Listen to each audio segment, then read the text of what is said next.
Estamos de volta e a partir de hoje você confere no Jornal Tarobá uma retrospectiva dos principais acontecimentos que marcaram 2022. Serão 5 episódios e os temas agronegócio e clima abrem o nosso resumo.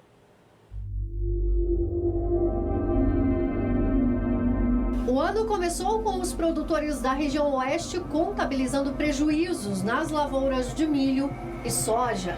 A falta de chuva em fases cruciais do desenvolvimento das plantas fez com que a safra fosse uma das piores da história em produtividade. A crise hídrica é tão grave que o produtor já pensa em desistir da safra de inverno.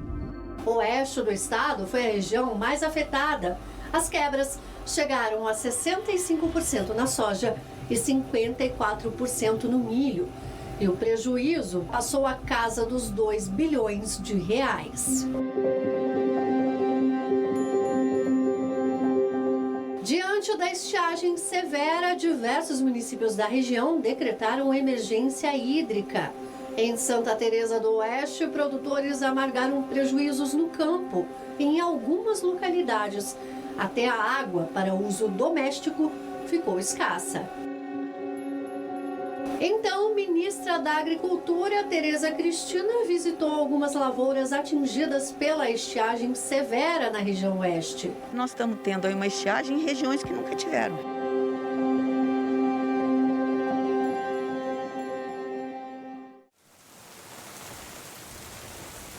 No fim do mês de janeiro, a chuva voltou a cair na região. Houve registro de temporais que causaram estragos em diversos bairros de Cascavel.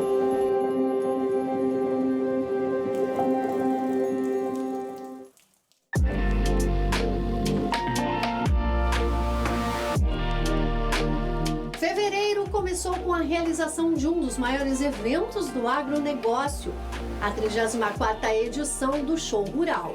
A feira foi realizada com diversas medidas sanitárias para controle e cuidados relacionados à transmissão da Covid-19. Já na entrada do Parque Tecnológico, o visitante se depara com um sistema automatizado de aferição de temperatura corporal. 285 mil pessoas passaram pelo Parque Tecnológico e o volume de comercialização foi o maior da história, mais de 3 bilhões de reais.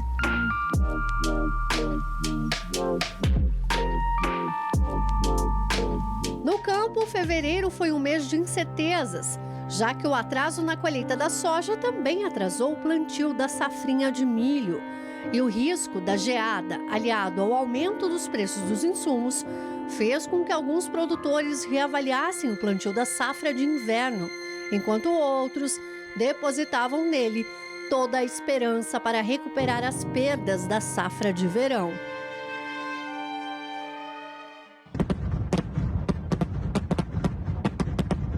Ainda em fevereiro, o início da guerra entre Rússia e Ucrânia impactou diretamente sobre o agronegócio. A suspensão das exportações de grãos, principalmente da Ucrânia, o preço das commodities disparou no mercado mundial. E a incerteza em relação ao fornecimento de fertilizantes pela Rússia também gerou aumento de preços dos produtos e mais incerteza em relação ao plantio da safra de verão brasileira.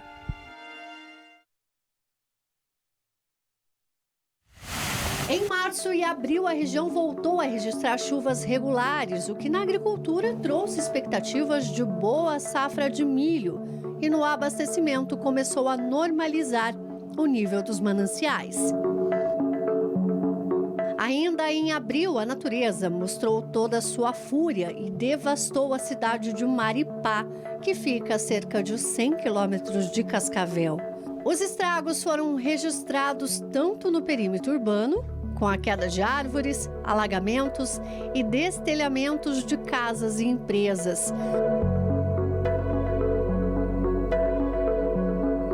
No campo, lavouras inteiras foram devastadas pela força do vento e registro de granizo.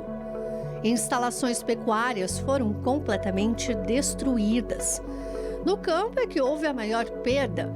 Os prejuízos chegaram a cerca de 90 milhões. o município decretou situação de emergência após os estragos. O grupo Tarobá de Comunicação registrou todo o processo de limpeza da cidade e reconstrução por meio da série Natureza em Fúria.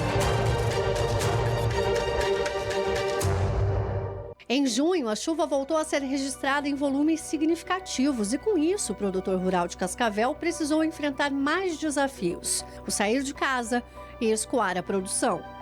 Diversas estradas rurais ficaram intransitáveis. Por dias consecutivos, crianças não conseguiram ir à escola, porque o barro e a má conservação das vias impedia a passagem do transporte escolar. O micro-ônibus ele não consegue transitar dentro da comunidade para recolher os alunos. Nós vamos pegar, vamos vender esse aqui e vamos embora, né?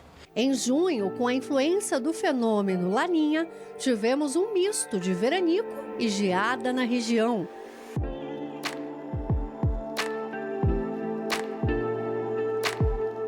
Em setembro, 3 torres de transmissão de energia caíram durante um temporal em Cascavel, na região oeste do Paraná.